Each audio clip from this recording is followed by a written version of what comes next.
What's up, you guys? It's your girl Ash checking back in with another video. And y'all, I feel like I'm always in my car when I'm making these videos, but it is what it is. Like, I really love being in my car. Like, genuinely love being in here. It's one of my favorite places to be. But that's neither here nor there, you guys. Y'all know why I'm making this video. Y'all already know what time it is. Shout out to UConn women's basketball team for winning the national championship. Oh my goodness, y'all. Y'all don't understand, like, I am so happy that I almost feel like I was going to be cutting down a piece of that net. Like, I literally felt like I was on that team.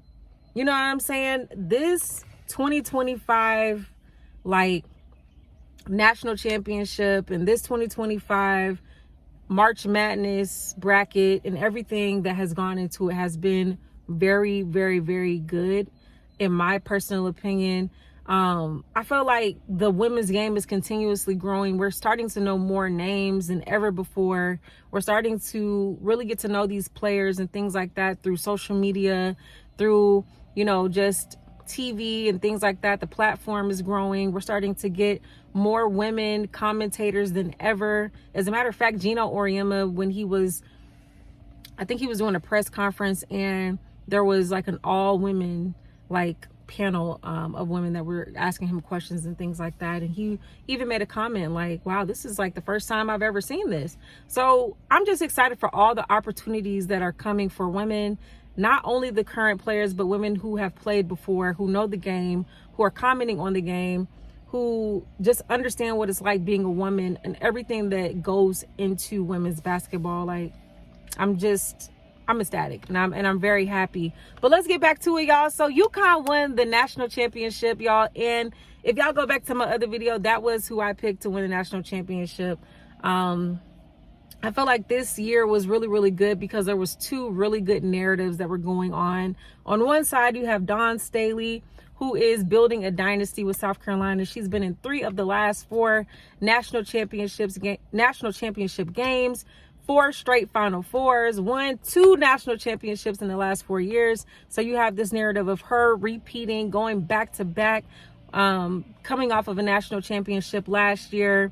And then you have this other narrative over here with Paige Bueckers and AZ Fudd and all the adversity that they've gone through. You have Gino Auriemma, who is gone down definitely not only as one of the greatest women coaches of all time, but maybe arguably the greatest coach of any sport of all time, you know, possibly getting his 12th national championship. And it's like, these two stories, honestly, I found myself on the fence of which one I was really going to go for. Because to be honest with you, I wouldn't have been mad either way. I have been a person who has cheered for South Carolina ever since the Dawn Staley era has really begun. And just taking a liking to Dawn Staley as a coach, I've been rooting for South Carolina for the past few years to win. And then I also fall in love with players, you know what I'm saying? So there was Flau'jae and Andrew Reese. I really had, you know, I took a liking to them. So I really wanted them to win, and they did. I'm happy for them. And then you have Paige Bueckers and AZ Fudd and KK Arnold and all these different people that you just kind of fall in love with their story. You fall in love with them as players and their personalities that you're starting to see more and more on social media. And I was like, man, like, I was conflicted. Like, who am I going to go for? But honestly, the narrative for Paige and AZ just took over me, just because I feel like this was a God thing, you know what I mean? It was a testimony. There was a testimony at the end of this, just showing the light at the end of the tunnel, and just showing that you never give up. You never give up on yourself. You never give up on the process. You never give up on your faith. And it just shows you what can happen if you never give up. With Paige having to go through all of these different injuries and surgeries and just treatments, and, you know, probably all the mental things that she had to go through just to get back to be able to trust her body and be able to trust herself, and to be able to know that she was going to come back better than ever. And then AZ having to, AZ missed half of her career, you know, college career, just being injured. I think I saw somewhere that she missed over 1,000 days. There was 1,000 days that went by that she had not played in a game, or either that was, it was either that or it was like combined for 1,000 and something days that she hadn't even played. You know what I'm saying? And for her to come back and win the most outstanding player, like, that is a testimony. And I think that narrative, like, how could you not love that? You know what I'm saying? How could you not love that narrative? And then they show Sarah Strong's mom, who played with Dawn Staley, which is so crazy that she played with Dawn Staley. And I even saw before the game, Dawn, you know, she was making comments like, dang, like, you know, how I didn't get Sarah on my team. Me and you used to be teammates. But ultimately, I think Sarah, you know, she made the decision that was best for her. And I think her mom was saying that she was going to make the decision for herself and she didn't want to make it for her. And it paid off. It paid off for her. She ended up winning in her freshman year. And can we just stay on Sarah Strong for a second, y'all? Sarah Strong, I don't know if we've seen anything like it, you know, as a freshman. And maybe we have, you know, because I'm thinking Candace Parker, Maya Moore, and things like that. But Sarah Strong, man, she looks like if she was to go in the WNBA draft right now, I would pick her number 2. That's how good she is. I would pick Paige Bueckers, and then if she win the draft right now, she's going to be my number 2 pick. We know for sure when she comes out, she's going to be the number 1 overall pick. Like, she is that good. And she looked like a woman amongst kids in this tournament. And what I was most impressed about was how she defended. Like, Sarah Strong is tall, but she's not the tallest. You know what I mean? You got Lauren Betts over here. Lauren Betts is like 6'7". And then she had to go against Joyce Edwards. And she had to go against, you know, all these different people, you know, excuse me, all these different people who may have height on her, but she plays so big and she plays like a grown woman. You know what I'm saying? I'm only like, it's like the sky is the limit for how great she's actually going to become. Like, I'm so excited to continue to watch her. And to be honest with you, like, I'm rooting for AZ and Sarah next year. I'm not going to lie, but I am going to be rooting for South Carolina as well. But I'm also going to be rooting for AZ and Sarah just to see what they can do with Paige gone. Like, I'm going to be rooting for them and seeing how great they can be, because Gino, he just keeps getting them girls. And one thing that I like about Gino and his team is just the love that you can tell that they all have for each other. It's real. You know what I'm saying? We don't have to question if any of those girls are leaving. They're not, because they genuinely love each other. They genuinely have bought into the system, and they won. You know, they won together. I'm excited to see what happens in the future with UConn. I really, really am. And man, y'all, we got some really, really good, some really good things that are going to be happening for the women's game, especially for college and the WNBA, things of that nature. It's going to be exciting to see. But again, y'all, congrats to UConn, y'all. Congrats to Paige Bueckers, AZ Flood, KK Arnold. Let me stop on KK Arnold, because I've seen something as well. It was a story with her mom, and her mom was basically talking about how KK, ever since she was a little girl, like she was like 10 years old, she wanted to play with Gino Auriemma, and she wanted to play with UConn. I mean, every little girl's dream probably is to play for UConn and play, you know, for that great historic team and organization. And so I think her mom was kind of saying, like, you know, Gino's still going to be there, and KK was like, yeah, he's still going to be there. And the fact that she's there as a freshman, I'm sorry, she's a sophomore, and she wins a national championship in her sophomore year, is just another testimony, y'all. The storylines, man, they're just so good. Like, it's like, how could you not love these girls? How could you not love this for them? You know, and I'm just really excited for them, and I'm excited for the future. You know, KK Arnold, we can't leave her out. You know, people talk about the big 3, but KK Arnold, let me tell y'all this. I'm gonna sit up for this one. Let me tell you what neutralized Malaysia Fulwiley. Because they have Malaysia Fulwiley on the other side, but the energy that KK Arnold brings off the bench is equally as important to UConn's team. And people don't talk about it, because Malaysia is a little more flashy, and Malaysia is a little bit more, you know, she'll crush, you know, she's gonna do all that.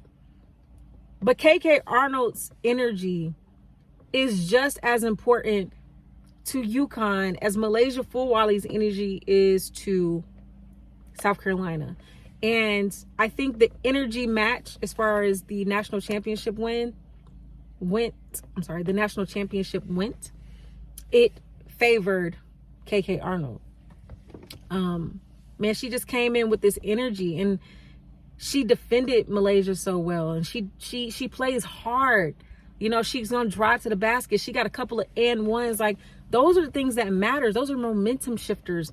And we understand how big momentum is when it comes to basketball, period. That can help to swing the game in one direction or the other. And KK Arnold is a momentum shifter, the same way Malaysia Full Wiley is a momentum shifter. And I'm gonna just move over to South Carolina real quick. South Carolina's not done. South Carolina still has an amazing team. They have an amazing coach. And as far as I'm concerned, we're talking about two of the best in the business. You know what I'm saying? Like, we're not talking about a team that's not used to this. You know, South Carolina, we hold them to a high standard as well. They just got outplayed. You know what I'm saying? They got outplayed. We had to really question where some of these girls were, you know, like they just did. Some of them didn't show up. Some of them did, but some of them didn't. And that was just the difference, because UConn showed up, South Carolina, they just couldn't do anything. And part of it is that they didn't show up. The other part, to me, is just the simple fact that, man, UConn defense put them clamps on them. You know what I'm saying? And I think that's a really underrated part about UConn's team, is their defense. And their defense throughout this entire tournament was very, very good. Their margins of victory throughout this tournament was 10 plus per game. Like, there was never a moment where you felt like UConn didn't have control of the game in any game that they played in through this entire tournament. And there was a couple of times where you felt like, not a couple of times, there's like 3 different times where you were questioning if South Carolina was going to come out of this game on top. You never felt that at all with UConn. So by the time they matched up, you could kind of tell which team was just more prepared. You know what I'm saying? Like, UConn had more of a, you know what I'm saying, full identity of who they were, what they were bringing to the table than South Carolina did. And I think ultimately that's really what happened. And also, man, UConn, they were making shots. South Carolina wasn't making shots. It was just that simple, you know. And South Carolina, they're gonna have to go to the drawing board. I think Malaysia Full Wiley specifically, I hear people talking about transferring. I don't think she's transferring, and I don't think she should. What I do think is that Malaysia is a very special player. And if you look at her stats, they didn't really improve from last season. In fact, certain stats either stayed the same or they decreased, which tells me that there has to be some work on Malaysia in the off season that helps her grow her cerebral game, because it's not her skill set. It's up here. You know what I'm saying? It's her decision making in certain pivotal points in the game that needs to improve.